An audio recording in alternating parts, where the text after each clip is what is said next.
Getting our friends together isn't as easy as it used to be. We get it. Life comes at you fast. But trust us, your pals are desperate for a good hang. And when they hear you stock the party with drinks from Drizzly, they'll be banging down your door.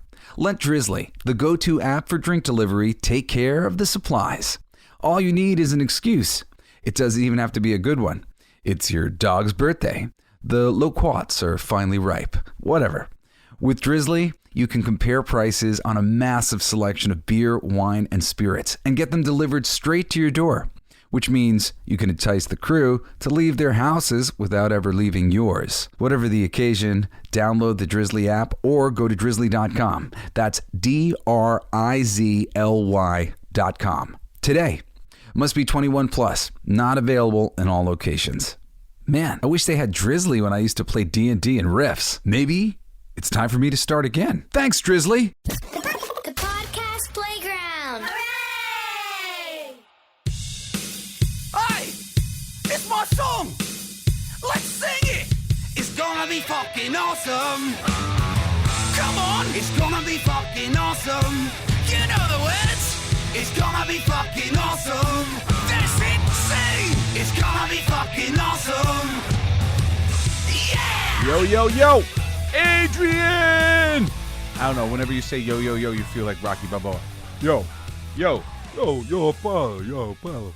Hey, it's Jesse Blaze Snyder, the coolest geek alive. How you doing out there in the real world, you fellow cool ass mother trucking geeks? Are you doing good? I hope you're doing awesome. If you're not, if you are, Care Bear Stare, from my heart to yours, I love you. I just got like our numbers for our podcast, like numbers for August, and we keep going up and getting more ad revenue, you know, because people are listening longer, deeper into our episodes and stuff. And I'm just, from the bottom of my heart, if you're out there and you're on this journey with me and having this conversation with me and laughing with me and crying with me and all those things, I so appreciate you. You know, we got a letter the other day that I had read, where, you know, a fellow pro was saying that they heard me lamenting my sadness over what has happened to the fandom and how, you know, divided everybody's become and how unable to recognize, you know, how all of these kind of forced changes that are occurring in all of the fandoms for, you know, every major geek culture television show and comic book and series is just, it's insane. It's happening all at once, and the fandom is generally going, we don't really like this.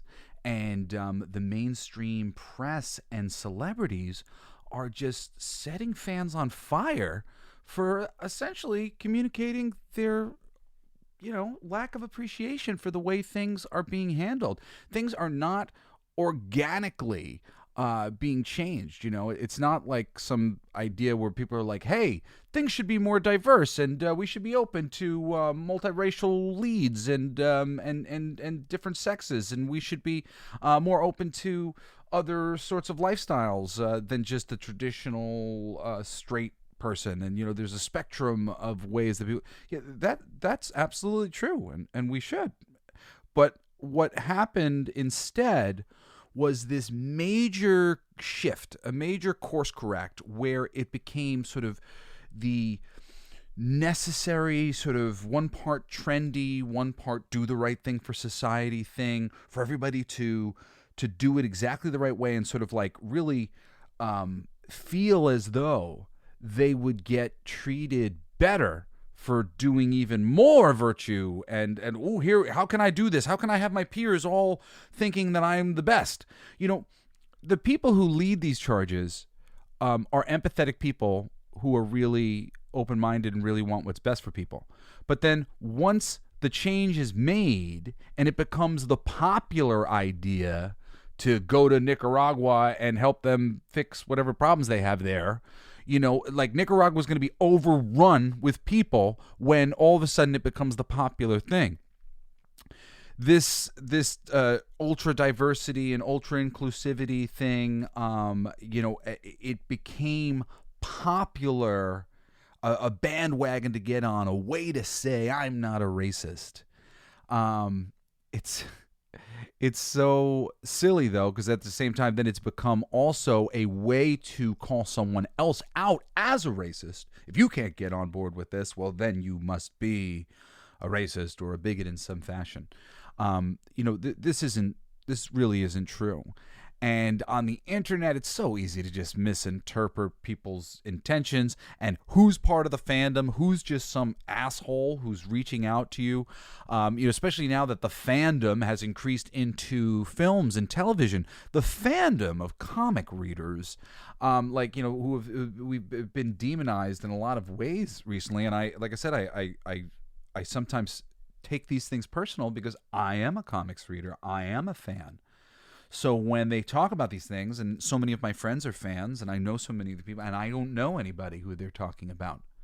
I can't point to somebody and be like, oh, even some of the people that they like to point to, like an Ethan Van Sciver, where they're like, oh, look at him. Like, well, I'll say that he's playing into the nonsense, but I know him personally, and all these other people know him personally too. And there's a huge difference between a racist and somebody who perhaps doesn't care about or isn't fully abreast of the way in which certain policies, things, actions, ways of speaking, whatever else are like microaggressions and all this shit. Somebody who doesn't give a shit about microaggressions is basically the best way to freaking say. And, I don't give a shit about microaggressions. I give a shit about aggression. And then I give a shit about being genuine and being kind, and we don't have to worry about microaggressions if we're always apologetic and we're always able to, talk from our heart and be kind to one another. We can discover, things. Oh, you said that in a way it made me uncomfortable. Oh, I'm so sorry about that. I didn't know your dad died. I didn't know this. I didn't know that. I didn't mean to hurt your feelings, obviously. But it's okay because when kind people bring things up by accident and it hurts our feelings, it gives us an opportunity to become less walled off and unable to handle criticism and problems. And I think that's a big problem with mainstream comics creators, film creators, all these people. They're too freaking walled off. Everybody likes the smell of their own shit and is just, oh, yeah. Encouragement. John Lasseter, who got thrown out of Disney really quick during the Me Too movement, when you look at the things that were said about him and the problems that they had, it sounded like he was just up everybody's ass and was kind of difficult to work with, in that he was looking for a high level of work and he was unhappy. He was like pushing for more. Well, you're talking about a man who is responsible for a dozen of the greatest films ever made. John Lasseter. At least a dozen of the greatest films ever made. And for changing the animation medium for the better. So many things that you can really credit this man for. Not only that, but you can credit him for lifting up creators beneath him and setting up a precedent of talented people being able to earn their way up through a really great system that has led to talent after talent kicking ass and taking names from Brad Bird and I'm gonna blank out on names here. The guy who did John Carter, Andrew Stanton, and what was the guy who I love, Bob Doctor.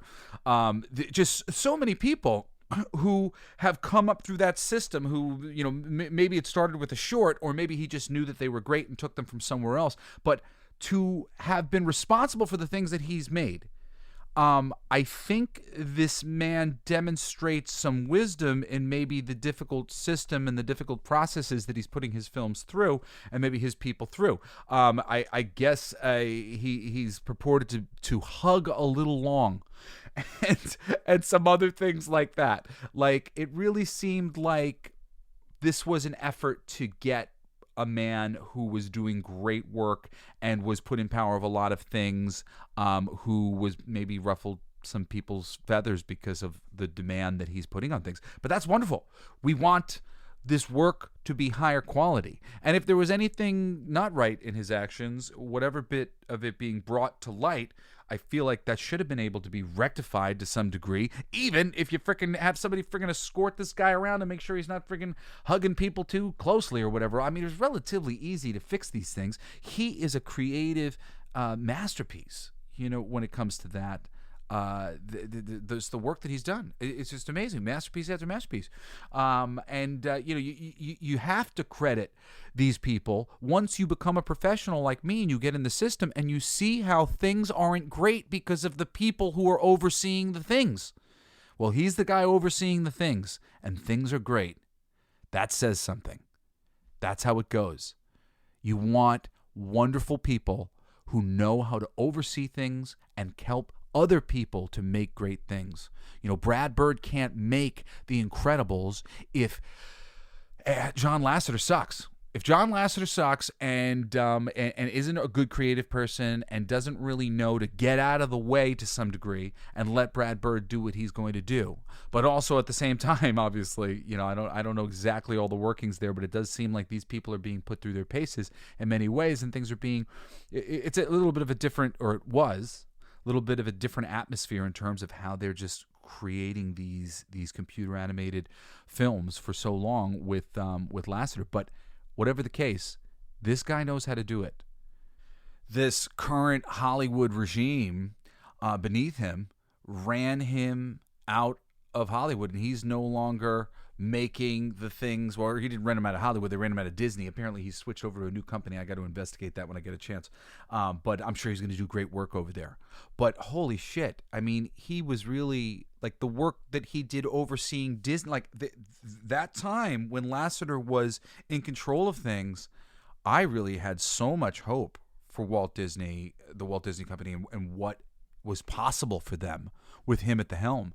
And it's very disappointing to think that this could have been handled better in any way, shape, or form. But it does seem to be indicative of this current state of Hollywood, which is a little crybaby.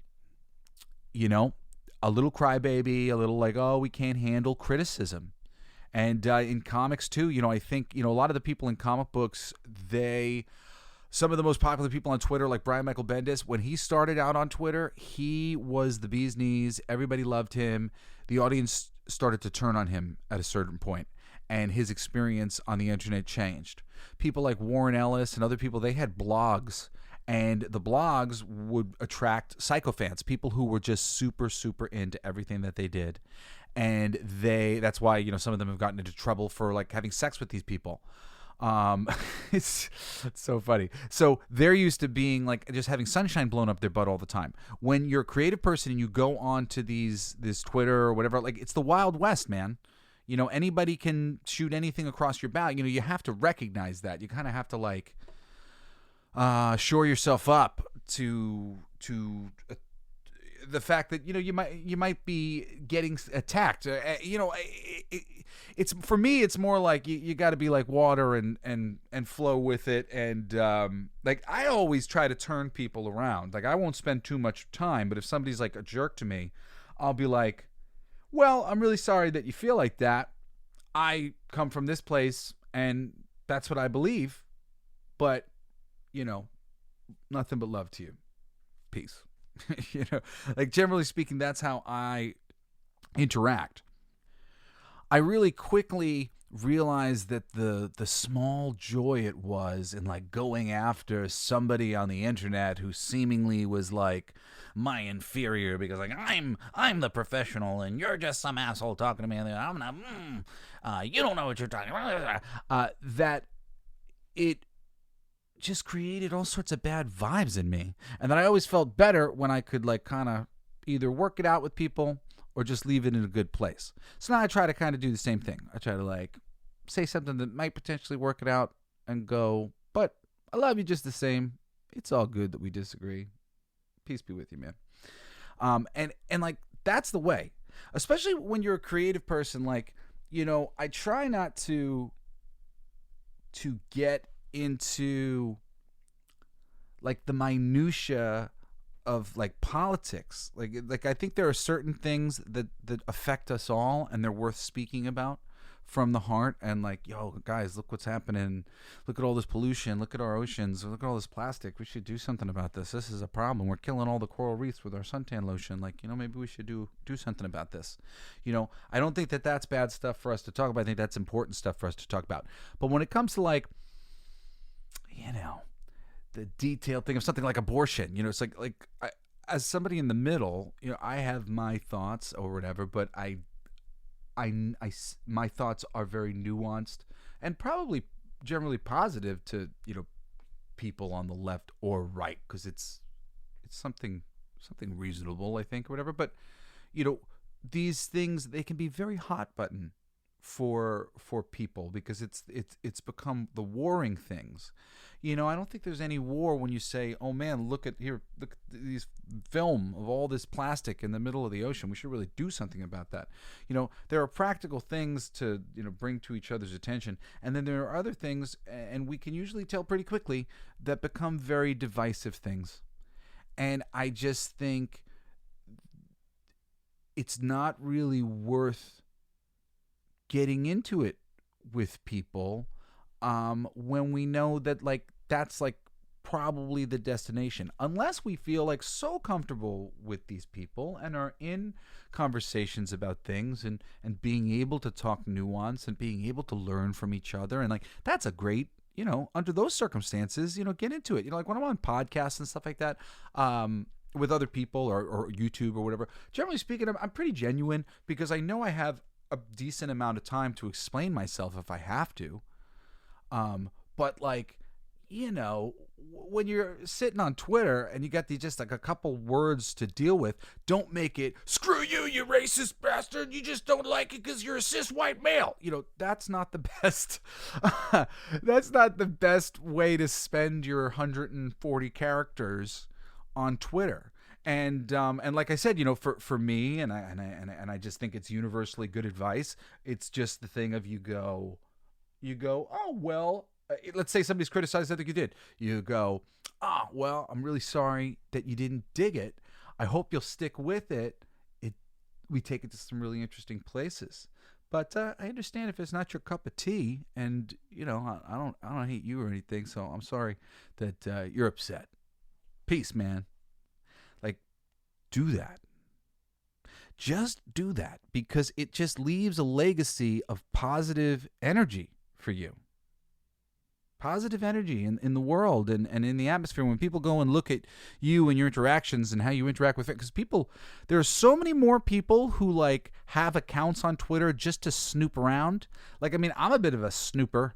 Certain things will interest me. Before I actually I was off of Twitter for a while, but I would go on to a Twitter page, to just look at certain pages and look at certain things that were going on every now and then.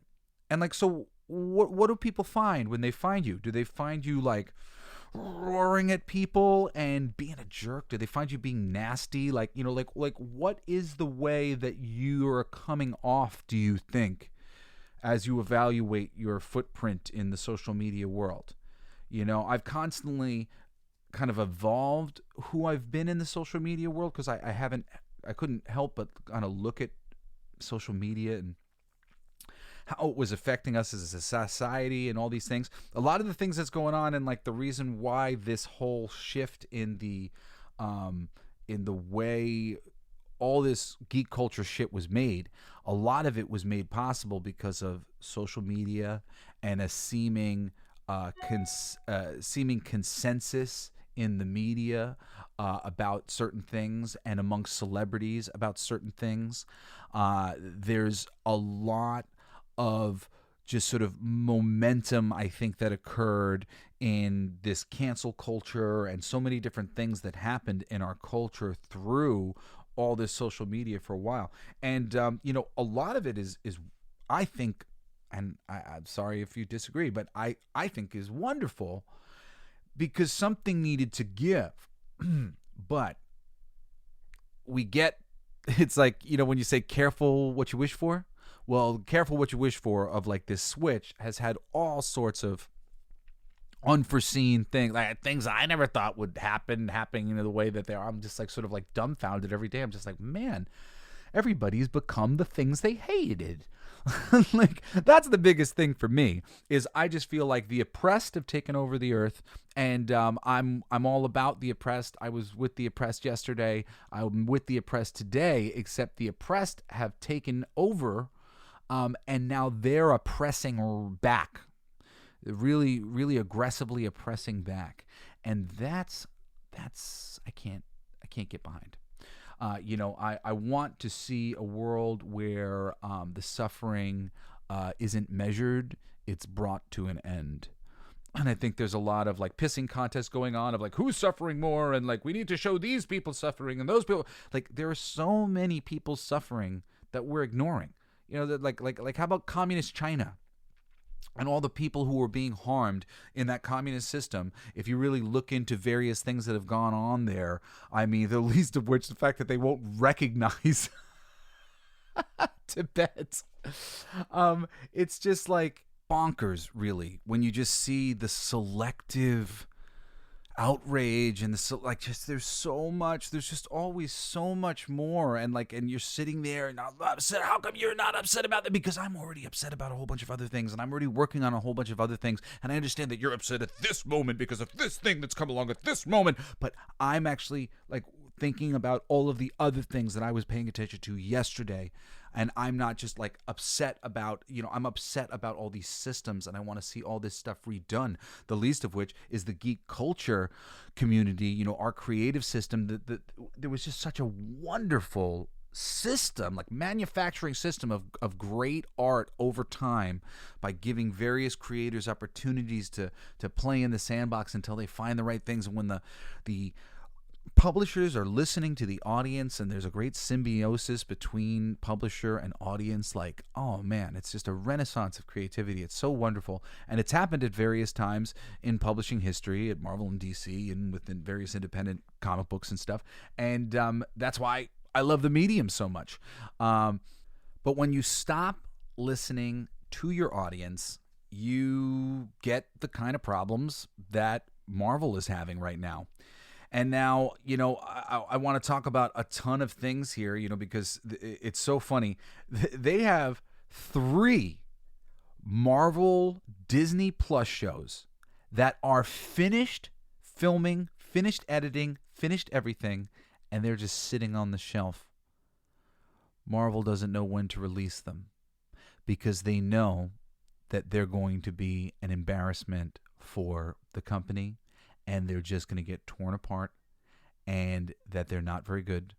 And, these are the things they've got Echo, Agatha Harkness, and Iron Heart. They're all finished.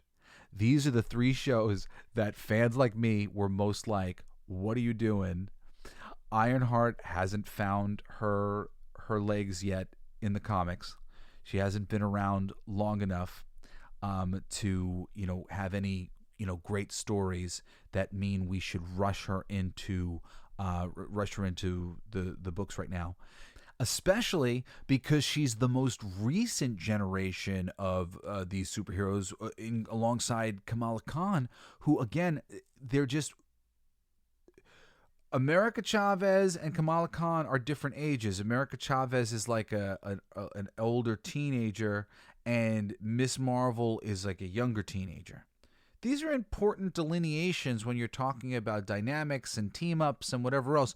You want that young person in the thing. Now you cast your Miss Marvel so soon, she's going to be grown up so quickly. The dynamic that existed in the comics, the reason why we were enjoying this character and this character together was because it was 2 opposing forces. It was this slightly older kid and this younger kid. Now they're just going to be friggin' 20-somethings before you know it. The films were always going to age with the characters, which is why they jumped the gun on America Chavez, because she doesn't exist on the first team of Young Avengers, and she shouldn't be on the first team of Young Avengers. They should adapt something close to what they did in the Young Avengers. It's already hard to do that exactly, but they should. They can basically do it. But they have all these characters now who should be on the Young Avengers, but they shouldn't be because that's not canon. These aren't the teams and the team dynamics we like. Imagine they just started fucking up by adding just a bunch of rando people to the Teen Titans, the consistent group of that Star Sapphire and Beast Boy and Robin, nobody who had any traditional bit. All of those characters have interrelationships that have existed in the past. That's a team that we like. These X-Men characters, they exist. They create interesting dynamics that we enjoy. You can't just sub in and sub out and sub in and sub out and expect that the audience is still going to be just as excited to see the adventures of them together. The choices for why they were put together in the comics and the ways that they were at the times that they were are based in a lot of creativity and just necessity and reality at various times in the publisher's history. But that reality and that history is just worth sticking to in the name of keeping this line going, because everything grew organically out of itself. So when you start just making things up and adding things to the mythology that weren't there before, you really just pull us so far away from where we want to be. Now, on top of these 3 shows, the Daredevil Born Again show that all of us were really, everybody who was paying attention, were really starting to freak out about, because Daredevil is widely considered the best thing that Marvel Studios has done, period, by a lot of the hardcore fandom, or at least the first 2 seasons. I think it's one of the best things they've ever done. I think Kingpin is singularly the greatest villain in the Marvel Cinematic Universe, from the Netflix show. Not everything that the Netflix stuff did was as great as Daredevil, but it is damn fine television. And it is a pretty darn solid representation of Daredevil and some of Daredevil's stories. The fans were very much on board with it. Stephen S. Knight, was that a director or writer? Some of the people who were involved, they were passionate fans of the source material. It showed through. The casting was great. The Foggy Nelson, the Sharon, everybody in there, and obviously, Matt Murdock. People love that dude. And Vincent D'Onofrio as Kingpin. There's really so many. Barenthal as Punisher. This is all great casting that came out of the Daredevil show. It's really just, it's some good stuff. So Marvel was following this thing up, and they didn't bring back the same showrunners, which I just thought was the most ridiculous thing I'd ever heard. How do you not bring back the successful showrunners from previous?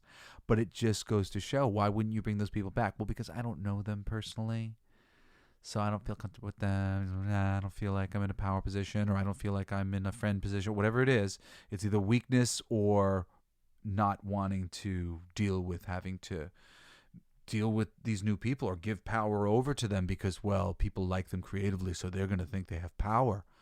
Like these are the types of reasons why somebody's not brought back in when everybody loved what they did. How do you not bring back in the people who we loved what they did? It's just ridiculous. So they didn't bring back in those people. And looking at the people that they brought in, we were like, not thinking this is going to be so great. And then looking at coming off of Hawkeye, what they did to Kingpin, thinking, oh, it's not going to be so great.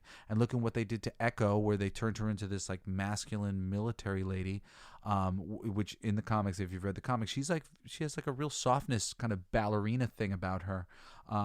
She's very feminine. Doesn't mean she doesn't kick ass and isn't super cool, but she's not like, oh my God, that woman in the thing, she's so butch. She's super, tough. All these really hard faces, harsh faces she's making all the time. It was not handled right. The Echo character is way more dainty. David Mack, I think, was using Gina Gershon and a couple other just very kind of petite, big-eyed women to portray this ambidextrous, very connected to her body, flowing lady, who couldn't hear, but the rest of her was that much more expressive and connected, the same way Daredevil was.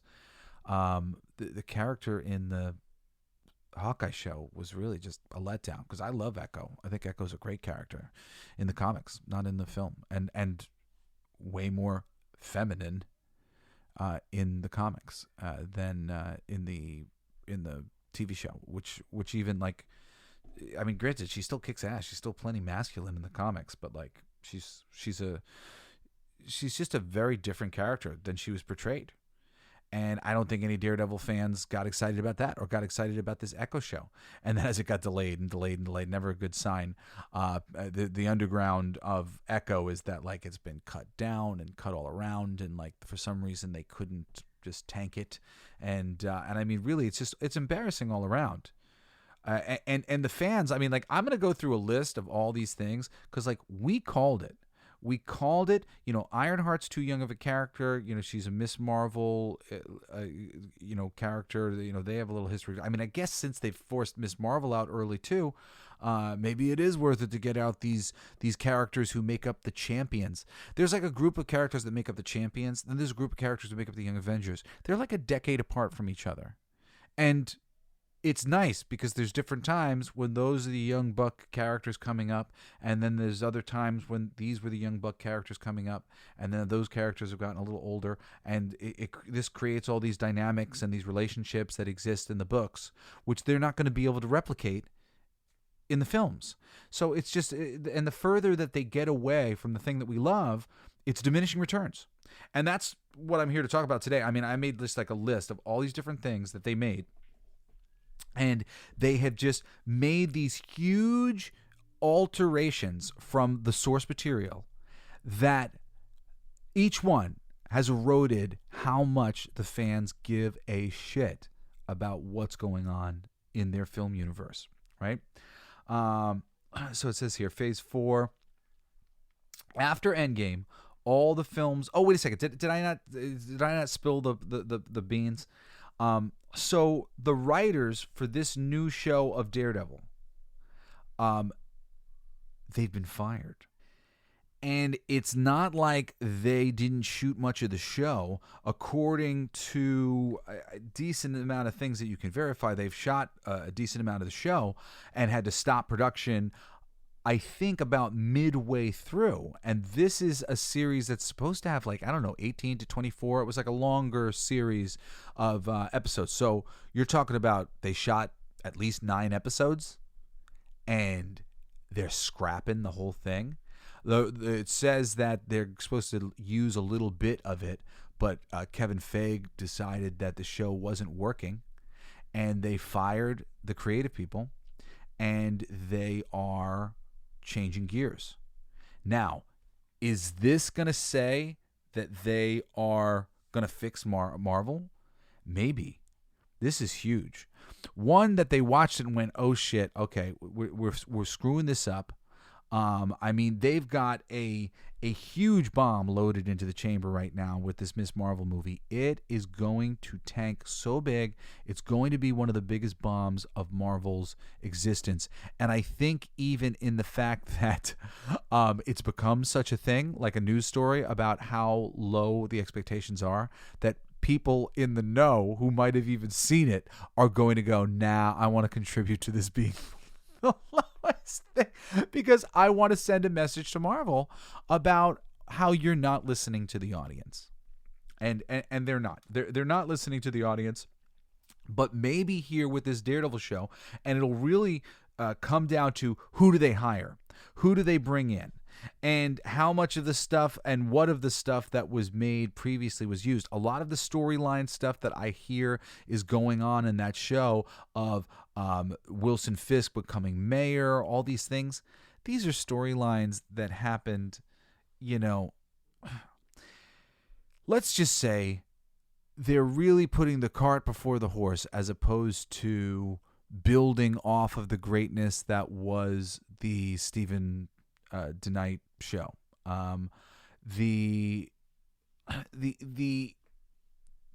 Just the fact that they did not hire those people, the same creative people, did not bring in those people and make whatever adjustments they had to make for there. Just for me, it speaks volumes. It says everything that it says.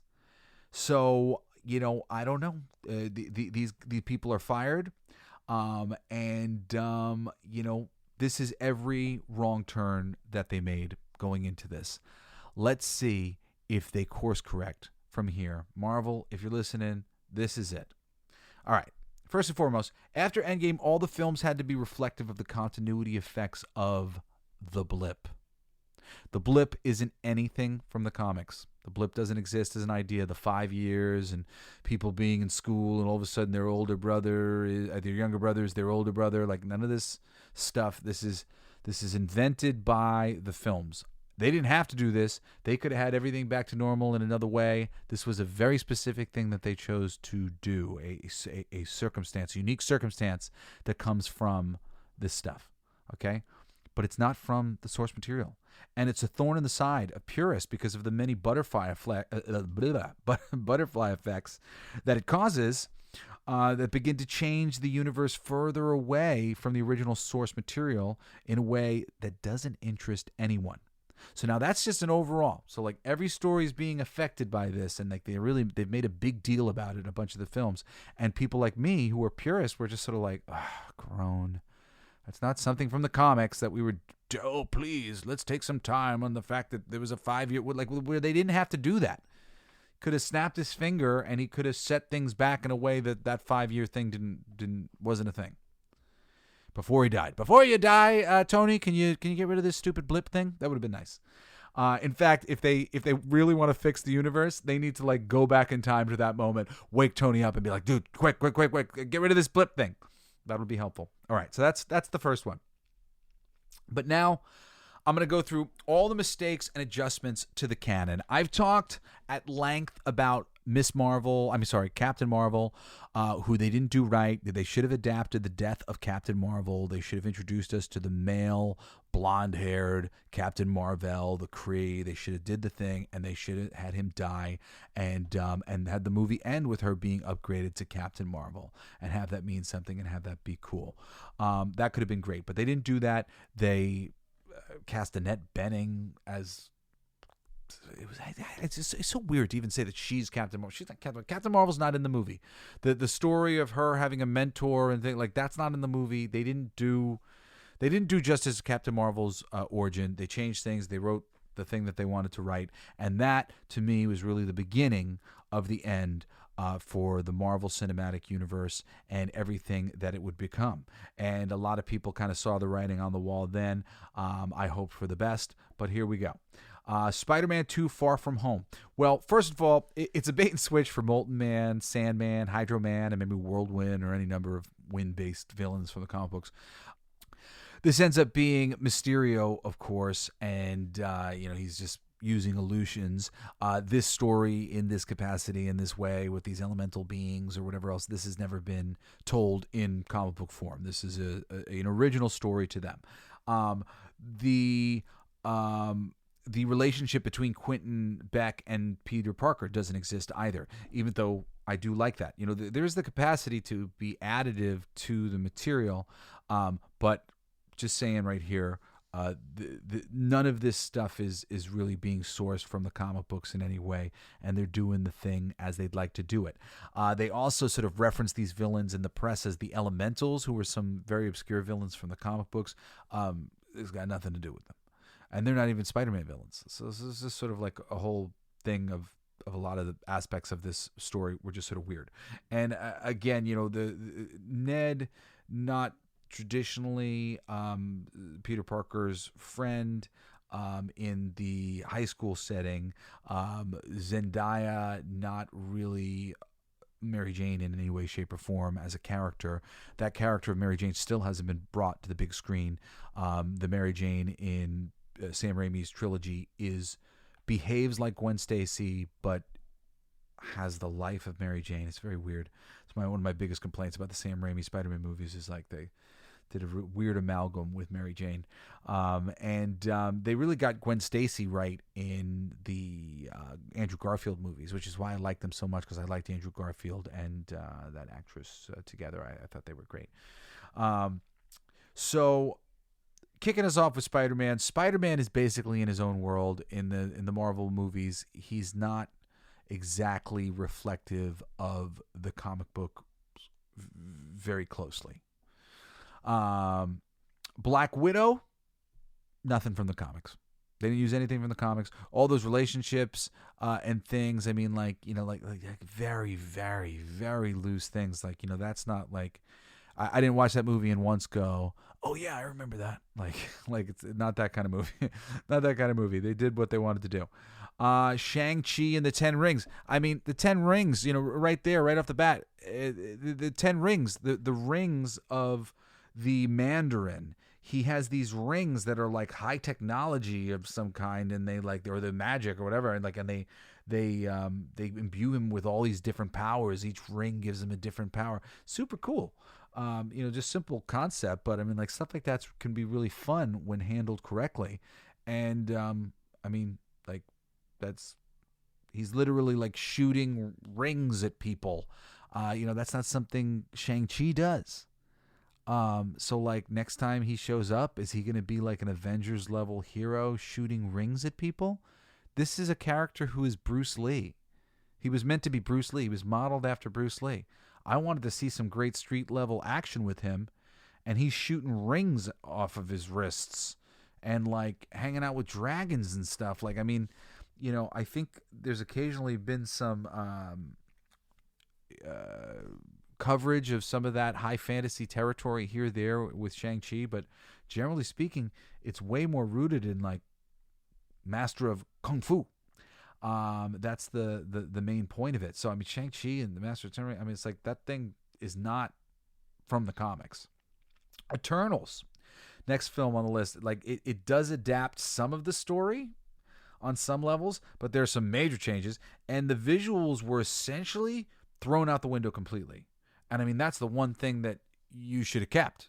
The Jack Kirby influence, the monsters and the things that he did. I mean, you can make some adjustments, but like just throw it out completely. And Eternals, it largely did what it wanted to do. It's a very, very loose adaptation here of this source material. Spider-Man 3 is literally about the 3 different film universes.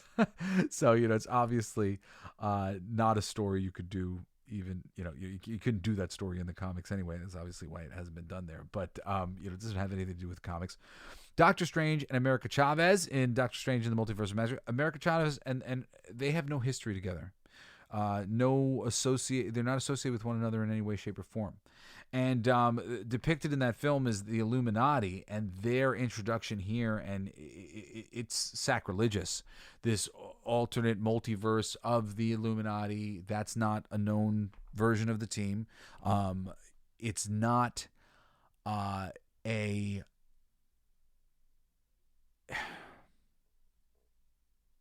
so many things I don't like about. That's not where they were introduced. That's not where they should have been introduced. That's not how they've been introduced in the past. So like again, it's not. Hey, here's that thing we promised you. No, like that's not the thing that you promised me.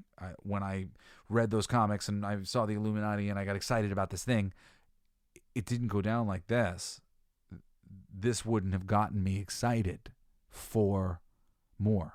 I wouldn't have wanted to see that. If I read this as a comic, I wouldn't have thought, oh, I hope they turn this into a movie. But there are a whole bunch of comics that I'm waiting for them to turn into a movie because the visuals and the basic principles of the story are so great and so wonderful that they need to be brought to the big screen to a wider audience because most people won't read the comics. But I will, and they're great, and I hope that somebody will turn these things into films. But they're not adapting the right stories. Moving on from here. Oh, and by the way, just one more time, America Chavez should not have been in that fucking movie. She makes every frame of that movie that she's in look like shit because Doctor Strange has a certain aesthetic, and the world that he lives in and the monsters that he fights and the things that he does, it has a certain aesthetic, and she just looks like a teenager in denim. She's just freaking hanging out in denim, making everything look denim. Ugh. It's appropriate when she's later, eventually on the Young Avengers, not in the first incarnation, but a little later incarnation of the Young Avengers. Makes sense. She looks good. She fits in with that team. She does not fit in here with Doctor Strange. He was not a good choice for him to pal around the multiverse with. He should have been using magic to go around the multiverse. He should have picked up Nicolas Cage's Ghost Rider and Wesley Snipes' Blade along the way, and we should have had a little Midnight Suns thing going, and the 3 of them could have had a great old time, and it would have been amazing, and fans would have been like out of their freaking minds. I would have been out of my freaking mind. I thought for sure that's what they were going to do when they announced just the name of the movie, but that's not what they did. Anyway, I'm so disappointed in Doctor Strange and the Multiverse of Madness. It's just like what it could have been. It could have been so many things. Anyway, Thor: Love and Thunder. Next up. This, not based on any story from the comics, except there are two characters shoehorned in poorly and changed for the worse. The Jane Foster Thor and Gore the God Butcher, who are just so much better in the comics, have better looks in the comics, so many things. I mean, just like more tragedy to Jane Foster's story in the comics. And I mean, just what a goofy, silly, stupid movie that they made here. And Taika Waititi, he's just demonstrated his lack of care for the source material and any of the things. But what he doesn't realize is the source material is actually wonderful, and these stories deserve to be brought to life properly. And oh my God. I mean, seriously, it ends with Thor having a daughter. This isn't anything that they've ever done in the comics. We don't have any stories of Thor with a daughter that we want to freaking hear about. Like you just like you don't understand like these stupid little changes that you make and they affect every story. We don't want to have to address a little girl in every further story of Thor that we ever write. So that means every story of Thor that I hope that I can get retold one day now has to be retold with him being a dad who has to deal with his daughter and like have to have his daughter featured in some capacity. Or they got to sideline this character, which makes me feel like he's a shitty dad because he's sidelined his daughter. Like when a character has a daughter, it's important that a daughter be like an important part of their story now. But Thor doesn't have a daughter. I haven't talked about this one and how mad it made me. I feel like I should do a whole episode about how upset I am about him having a fucking daughter because she exists. I feel like she needs to be acknowledged. I have two daughters, I have two sons, but like, your children are a big deal.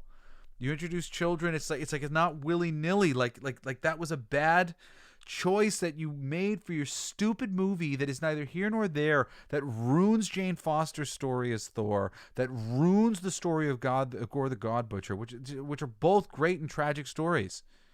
It's really just like I tell you, there's just so many like Thor has been just the most mishandled character of all the characters since since Endgame ended. I mean, his appearances in the What If series, the What If episodes with Thor, with this party Thor, it's such an insult to the character on so many levels. There's so many wonderful stories, but they're not goofy and stupid. They're serious and cool, and they have pathos and meaning, and I would love to see return to that stuff. All right, continuing. And what have we had? Have we had anything that's like close to the comics yet?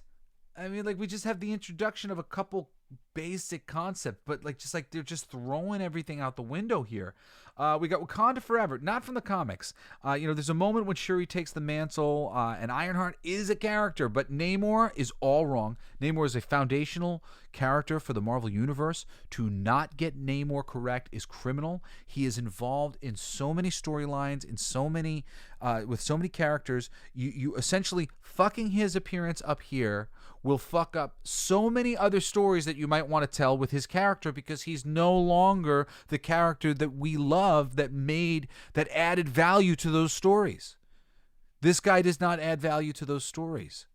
It's really just like, that one is like one of the most criminal screw ups of phase 4 and 5 here is just the introduction of Namor. I mean, just really screw you. What's her name? Alonzo. You freaking freaking up yours. I'm so Namor. Like just ridiculous. Like he's more of an alien than he is some sort of freaking ethnicity of people on planet Earth. He's a dude with pointy ears who comes from the ocean with wings on his feet. It's just like, you missed the fucking point here. This is just so stupid. Sorry, I didn't realize I was gonna get so mad about these. I didn't realize. I guess I should have realized, because like there's certain characters that they have ruined that are some of my favorite characters that are just have so much to offer. And like, you know, just to see the Marvel Universe get so many things right initially with Iron Man and with Captain America and with the Hulk eventually, Incredible Hulk movie, that movie sucks. But the Avengers got the Hulk right, got the tone of the Hulk right. You know, of like just like what to do with that character. He's a crowd-pleasing character for the audience. You know, it's really like it's like it's funny because that series that they made, the TV series, it was always somber. It was always that Bill Bixby Hulk was like, oh man, life is depressing. But in the comics, when he's a part of other groups, that's like really when he gets to be the most fun, because he makes life difficult for the other heroes who have their shit together. And he's like, you know, just a big baby to some degree, and he makes things more difficult for his teammates. Like he would make it difficult for Namor on the Defenders, which is just like the relationship between Namor and Hulk, because Namor just could not put up with this big green idiot all the time. Like that, just like wonderful, wonderful relationships that get ruined by mischaracterization of characters. So continuing on, we got, I said Wakanda Forever, you know, like this is, Black Panther's death is not adapted from any source. Not like, you know, like this, obviously in the comics, you know, if you were going to kill Black Panther, you'd see it happen, and then, you know, there'd be something. And like, I really think that they should have made it so that we saw it happen. There was a lot of ways that they could have handled this that would have been much better, and would have kept Black Panther alive, and would have sold some Black Panther toys, which they didn't sell any Black Panther toys. I'm a toy guy. I like the Wakanda Forever stuff did not move well. It's really hard to sell little boys on toys for a line that is dominantly women. I mean, like, I don't know if there are like any men in the toy line. So like you're basically going after all the tomboy girls who want to get some Shuri blasters and whatnot, and it was not a race. But if you could have included somebody in the Black Panther suit, cut together some dialogue that was unused and other things, and had Black Panther tragically get hurt or whatever it was at the beginning of the film, or just have him get lost or whatever else. Like they actually buried the body and all these things. I was like, how do you do this? Like, why do that when you could just have him missing or something like that, and leave the door open to introduce another character? Now it's going to be his son is going to get introduced, and his son is a separate character. His son is not T'Challa. And because everybody will always know that it's not T'Challa, and so often the character is going to say, "Look, I'm not my father, T'Challa. I couldn't be," and all the stories are going to come from a place of, "Well, I want to be like." We don't want to see that character. I want to see T'Challa worried about his father, honoring his father and honoring his tribe and whatever. I don't want to see this little kid honoring T'Challa. It's like they really they don't understand what the fans want, and. We've been telling them that this isn't it, but a lot of the fans aren't great at articulating why this isn't it, and you know, they're not listening. Okay, next up we've got the Marvels, which hasn't released yet, but on the list that I was at, Marvels was supposed to come out a long time ago. They kept delaying it, like they've delayed all these TV series, Agatha and Echo and the other one. The Marvels, not reflective of the book, of any books that exist. There's no books that exist that are a test run for this film that star Captain Marvel, Miss Marvel, and this book. Unless they've made some and put some out just in recent minutes to reflect the film universe or anything over the past bunch of years, there is nothing historically that this film is answering the promise of. Like, oh man, remember when you read that series? Oh God, it's so cool to finally see. Like, I'm not finally seeing shit. I'm not finally seeing shit in Thor Love and Thunder other than a really shitty version of Gore, other than a really lackluster version of Jane Foster Thor, you know. But here in freaking the Marvels, there's nothing that like, oh man, here it is for the first time, finally. Guardians 3, much as I love James Gunn and the things that he does, he's the biggest culprit of doing whatever he wants to do, generally with characters like Mantis, though I love her, and Adam Warlock. Some of these choices that he's made are wonderful, and they're things that you want to see adapted into the universe because they're so great. But some of them, many of them, steamroll over existing things that were also cool and I would have liked to maybe see. Additions to the team with the second and third film, respectively, are Mantis and Adam Warlock. And they are what Gunn needs them to be and nothing more. And I really, Adam Warlock in particular, like Mantis, she has like a shitload more powers. She's like a crazy cosmic being. She's like a next level powered character in the comics, or at least she was. And Adam Warlock isn't stupid. He's like, it's very interesting. Adam Warlock was like sort of like the birth of a robot person. He's very wise. He's like a baby with knowledge and wisdom, not stupid. Not like, maybe different and like the equivalent of like an autistic person, in that like he's seeing the world so differently that he's a little socially awkward in one way or another. But Adam Warlock was not that character from that thing. And addition I want to say, sorry, this is like I'm following my notes here.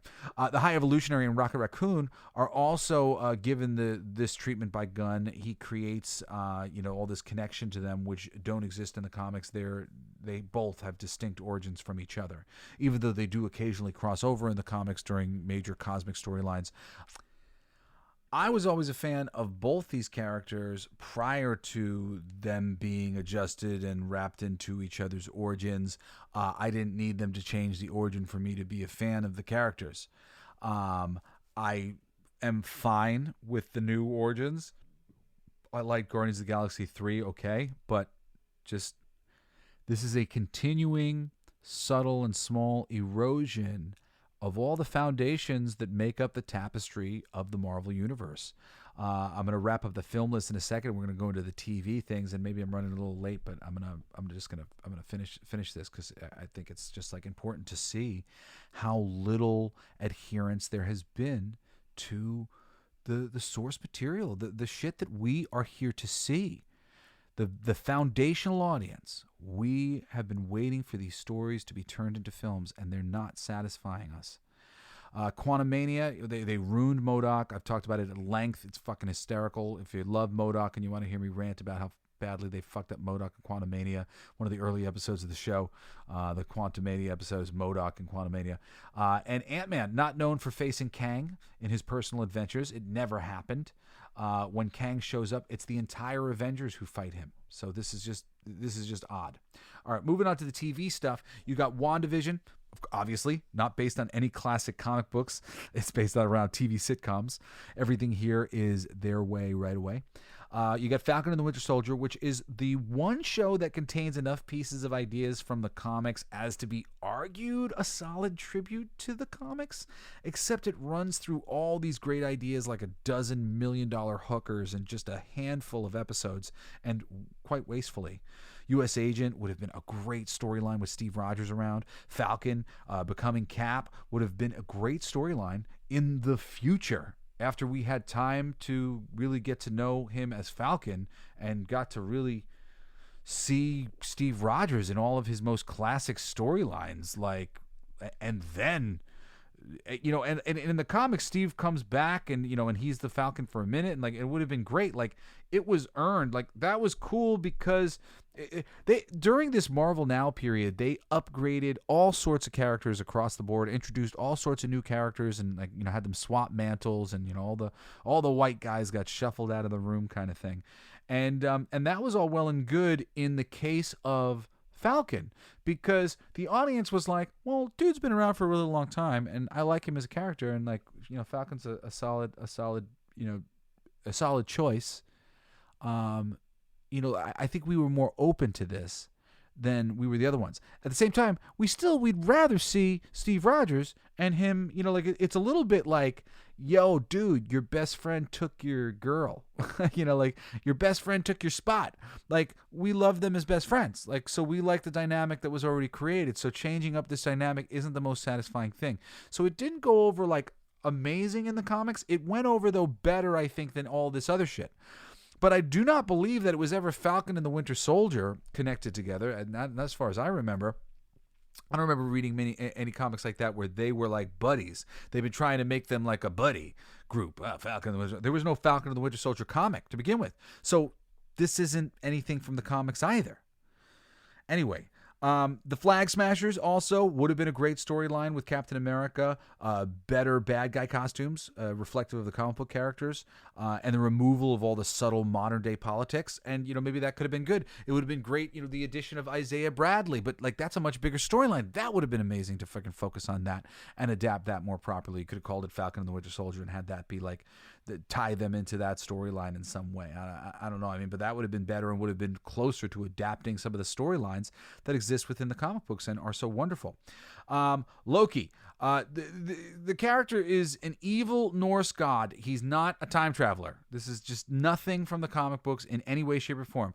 Yes, there's a girl Loki in the comics. I'm pretty positive he gets turned into a girl. He just, he gets transformed into a girl. It's like a curse that gets put on him, or something that he does to like mess with people. Or I don't remember exactly, but it was definitely nothing like you see in this thing. And this like multiverses of Loki, this is all kind of freaking weird, really opening up a whole bunch of Pandora's boxes of like, what? Okay, so now we're doing multiverse with Loki in the comics, and because, well, now we know, now we own all of these different types of Loki that people are interested in. Like, oh god, like we like this character for other reasons. You're getting away from why we actually like Loki.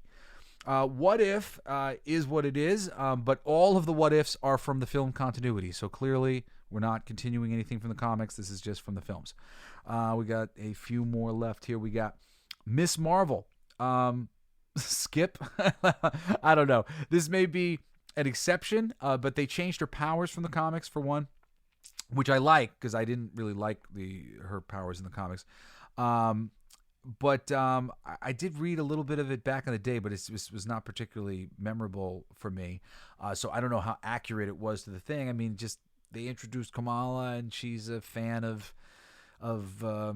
Captain Marvel, and she's got a family, and she's like a sweet kid. Like, it seems like they basically did this comic justice, but this comic crossed all the boxes that they have to cross for all the other things that are being changed forcefully. This one was the thing they wanted, so they didn't have to change much. Well, I guess that really is why nothing's changed here. But yeah, Miss Marvel's probably, that's really sad to say, Miss Marvel is the most accurate adaptation from the comic books to date. And Miss Marvel is one of the modern day comic book characters that they made when they started getting really self-conscious about criticisms that were being made about the industry and started trying to invent all of these new characters that were representative, which is not a bad thing. It's just really a bad thing of how they've gone about doing it, and they've not succeeded, and they haven't kept adjusting and rolling until they made some success. The only success they've really had is Miles Morales. Miles Morales is a wonderful character. He was introduced really great by Brian Michael Bendis. He was introduced in his own universe as Spider-Man. He got to fight all of Spider-Man's villains, but he got to be his own character and with his own backstory. And, that character has really worked and really been embraced by the audience. But it's not been such an easy thing for so many of the other characters who were created. I don't want to say specifically, but so much of the drive was mandate from on top to be additive to the Marvel Universe in a very specific way, to add in, more color, more female led books, and more female characters in the books and on the teams in general, and more diversity in different sexual interests. Anyway, I do think a character like Ms. Marvel can work, and does work already on some levels. I just think that they really need to put more love into the creators that are handed the reins, and Pixar level material needs to be done. It can't just be more juvenile and sweet and expect the fandom to accept it as part of the lore and something that really matters to us. We need to see some people who we respect take the time to create stories for them that give them respect, give them our respect. And I don't think Miss Marvel or Captain Marvel or a lot of these newer characters that they've been pushing over the past decade and a half now or whatever have really been given the respect they've deserved by being given credible creators. And I don't know if it's because the credible creators don't want to touch these characters. It might be, and that might be part of it, but whatever. Sorry for taking us a little bit over on this week's episode, but I got this list. I'm going to finish it. Hawkeye. Hawkeye adapts the comic okay in some ways, but Clint isn't the Hawkeye from the comics. He just really isn't. He's like loosely, maybe he's closer to the Ultimate version or like a mix of the Ultimate version. In the comics, he's this circus performer. He kind of starts as a villain. He becomes a good guy very quickly. And, in the Ultimate version, he's a military guy who's kind of more like a character like Bullseye from the comics. Never misses. Who's a crazy marksman.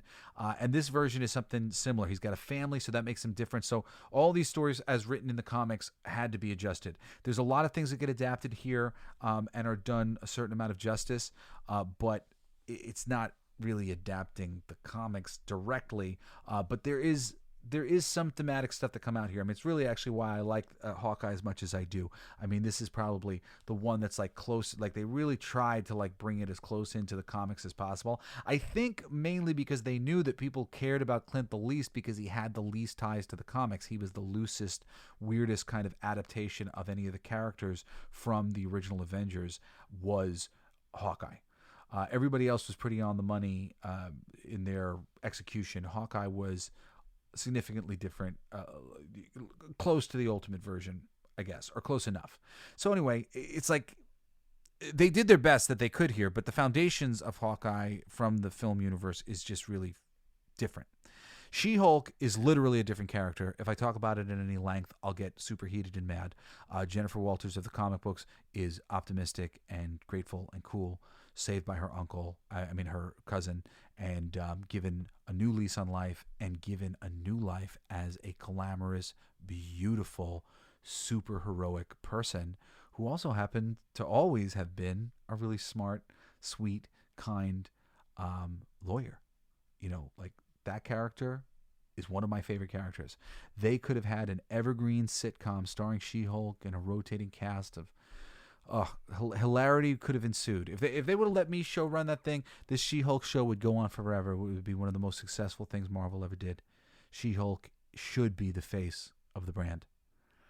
Really, like She-Hulk should be the face of the brand. Moving on, Moon Knight. They just really fucked up the tone. It's so goofy. They fucked up the tone huge. Street level brutality is Moon Knight's thing. Instead we got a tour of Egypt. Moon Knight. He's not that book where like giant gods are having fist fights in Egypt. It's not that kind of book. I don't really know what they thought they were doing, but this is like this weird amalgam of the Moon Knight from the comics. It's just bizarre. It was not satisfying to us Moon Knight fans in any way, shape, or form. The second season of I Am Groot. The first season was cute, but this isn't based on any of the comics. It's just a cute little thing they did. Werewolf by Night. If you saw that, it was a black and white thing that they did on the Disney Plus. Some characters introduced from the comics here, but not close to how they were introduced in the comics. And it was just sort of like a Marvel horror character buffet, where they're like, oh yeah, a little bit of this and a little bit of this. We got some Man-Thing and whatnot. It's just nothing from the comics. Did not scratch any itch for me when it came to that stuff. Also, you got the holiday special, co-starring Kevin Bacon. Clearly not really about any of the comics. And then recently, you got Secret Invasion, which rewrites the whole story. We knew it was going to. In the comics, it was all about super people getting taken and replaced by Skrulls, by super Skrulls. And the super Skrulls are these characters that have multiple powers from different superheroes. Originally, the only super Skrull that existed was Super Skrull that fought the Fantastic Four. And how about you introduce the concept of the Super Skrull first before you ruin it by introducing the idea of armies of super Skrulls and all this shit. It's just like you just really jumped the shark here and went too big too soon, as they so often do with Marvel and DC when introducing these concepts. They really just jump the shark in terms of building momentum and excitement and energy for all of these things that they're dangling in our faces. Anyway, it was wrong on every level, and it really fucks up one of the shows that's coming up, which is called Armor Wars. It's they introduced that Roddy is a Skrull. So the lead in Armor Wars is War Machine, and he's a Skrull. Who wants to watch a Skrull fighting it's like, really, this is like the stupidest thing. Like, nobody's going to watch Armor Wars now. Nobody's going to want to. I don't know. That one's a weird one for me. Anyway, the discerning fans were right about every single one of these Phase 5 offerings in particular when they were announced. Secret Invasion, Quantumania, Marvels, Loki Season 2, Blade, Daredevil, Thunderbolts, and New World Order, the Captain America movie. Everything is playing out exactly as we called. But they are taking a turn here on Daredevil. It's too late with Quantumania and the buildup that they've had for Kang with him now. More Kang in Loki Season 2. More him being defeated, I'm sure, or whatever it is. And it's just like being seen as a goofy character as opposed to a serious character. All these things, we were talking about them. Blade film was going to be about his daughter. Well, that derailed, and the actor was bailing out, and now it's being rewritten, and all these other things that was announced long ago. Now you got Daredevil, writers fired, being rewritten. But still on the docket is the Captain America New World Order, which we know, generally speaking, people were not happy about the previous thing, and missing Steve Rogers in all capacity, the character. Are people going to show up? We tend to think that the goose is cooked here a bit, and it's diminishing returns, and they're not going to see the sizes of the audiences that they were seeing yesterday. Thunderbolts, it's not remotely reflective of the Thunderbolts. Like, not remotely. And remember, like, even though we're doing the Captain America New World Order, which is like story from the comics kind of thing, we're coming off of this Captain America Winter Soldier thing or Falcon Winter Soldier thing, where that story is going to continue. Like, you have to have seen that in order to understand some of the things, and Winter Soldier's being shoehorned in as like buddy to the Falcon or the new Captain America as his sidekick, but that's not something that they've ever executed in the comics. Again, not the comics. Thunderbolts, not the comics. This is just some team that they're putting together themselves. In the comics, the Masters of Evil disguise themselves as a superhero team to win the public's trust to take over the world. That's the basic story of the original Thunderbolts. This is just a name being put on a bunch of characters that they've introduced in films, some more successfully than others. I mean, we're not interested in a lot of these characters, or at least not a lot of these characters. We're not interested in the way that they've been introduced. So, I mean, this is crazy. But the Daredevil writers are fired. So I think whoever they bring in to replace them will say everything about whether or not this is a sign of a brighter future. I think that, like DC, there's a lot of shit that's already in the pipeline and already in the works that they're going to have to work around to not damage their brand any further and actually right the ship here. I mean, really, like, they're sitting on 3 shows that the fans are not going to watch, and that means most people aren't going to watch them. And when the fans do watch them, the fans are not going to like them because they're not based on anything. And we've seen the quality of the work that they've been putting out. We can predict where it's going to go from here. It's just like this meandering machine that makes content, and they've lost sight of what us, the fans of this material, are actually looking for. Anyway, I'm your friend Jesse Blaze Snyder, and you can write to me at jesseblaze@jessesnyder.com or follow me on the Twitter. I'm at Coolest Geek JBS. And yeah, I love you.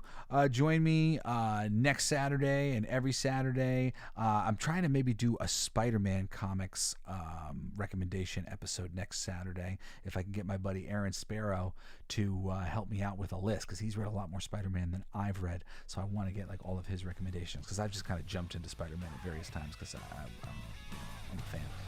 Anyway, I'll see you next Wednesday for another awesome episode of the Coolest Geek Alive.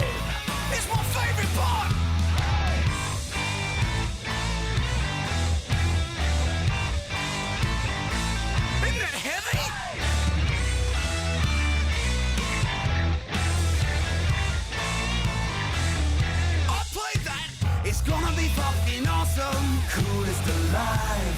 It's gonna be fucking awesome. Stay with your tribe. It's gonna be fucking awesome. Revenge of the Geeks. It's gonna be fucking awesome. Week after weeks. It's gonna be fucking awesome. Laughing with you. It's gonna be fucking awesome. And crying sometimes too. It's gonna be fucking awesome. Spelling it out. It's gonna be fucking awesome. Making you shout. You've been listening to Coolest Geek Alive with me, your host, Jesse Blaze Snyder. Don't forget to rate, comment, and subscribe for more excellent geek culture content. Thanks for listening.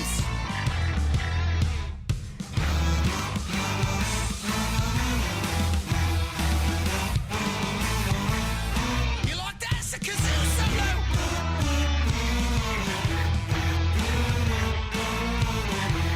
I played that too. It's gonna be fucking awesome. Talking some shit. It's gonna be fucking awesome. Living the shit. My voice is fucking awesome. Foot in our mouth. It's gonna be fucking awesome. Get in the mouth. It's gonna be fucking awesome. Tell all your friends. It's gonna be fucking awesome. Call right on text. It's gonna be fucking awesome. Raising the bar. It's gonna be fucking awesome. Straight to the stars. It's gonna be fucking awesome. It's starting soon. Straight to the top. Passing the moon. It's gonna be fucking awesome. On with the show. It's gonna be fucking awesome. Ready, set, go. It's gonna be fucking awesome. Fucking awesome. It's gonna be fucking awesome. Just wait. You'll see. You'll all see. The Podcast Playground.